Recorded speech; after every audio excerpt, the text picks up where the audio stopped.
Hola, soc en Jaume Lentorn, doctor arquitecte, i la meva darrera investigació ha estat precisament la meva tesi doctoral, que el que fa és treballar en la precisió que obté el mètode dels components present en l'Eurocodi 3 a l'hora d'avaluar la predicció del comportament rotacional d'una base de pilar. Per nosaltres tenir idea de la precisió que tenia aquest mètode, el que hem fet és comparar els resultats de la seva aplicació estricta per un cas concret i els hem comparat amb els que hem extret d'un model d'elements finits que ens representava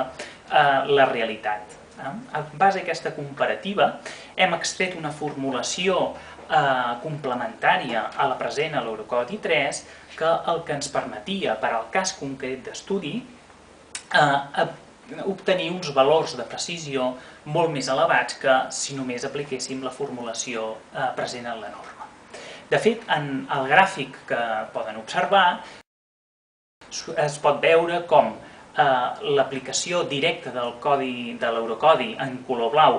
s'allunya molt del gràfic en color vermell, que representa la realitat, mentre que el que està grafiat en color verd